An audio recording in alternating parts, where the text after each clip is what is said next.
Magandang araw sa inyong lahat. Ako si Aurea C., 46 years old at nakasalukuyang naninirahan sa Quezon City.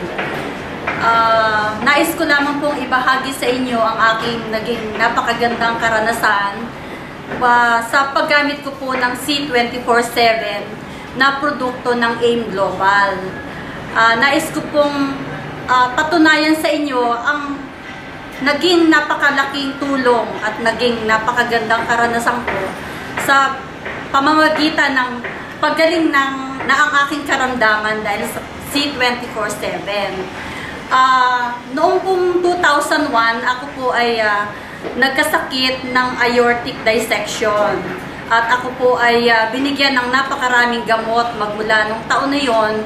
At ako po ay na-stroke din po noong 2010. Na kalahati po ng katawan ko ang hindi na maigalaw at ako po ay tinaningan na ng 12 oras sapagkat ang akin daw pong kulay ay nababago na at wala na raw pong lunas ang aking karamdaman.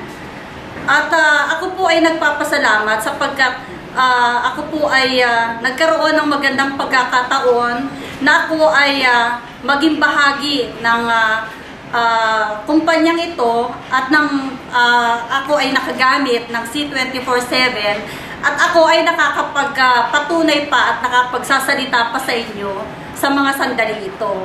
Kung kaya't noong pong nakaraang mga taon, ako po ay tamlay at tunay na nawawala na ng pag-asa sa aking paggaling sapagkat akala ko po ay wala na pong lunas ang aking karamdaman at ako ay magiging baldado na sa aking buong buhay. Subalit nagpapasalamat ako, magbuhat po ng makilala ko ang ating sister Doreen Torres, ang kanya pong kabiyak na si Mr. June Torres at si Kuya Roger Texon.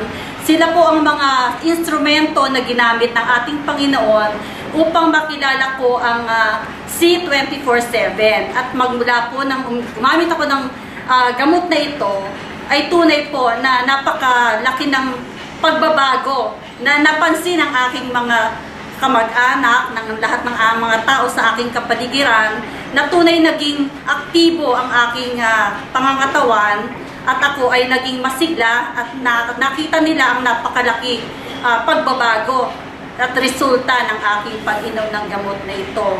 Tunay nga po na ibinabalik ko ang kapurihan sa ating Panginoon, pangalawa sa mga tao na ginamit ng ating Panginoon at ang AIM Global na siyang tumulong at ginamit din ng ating Panginoon upang magbigay ng kalunasan sa mga karamdaman ng mga tao na tunay na nahihirapan sapagkat gumagastos ng napakaraming halaga upang gumaling lamang sa kanilang karamdaman.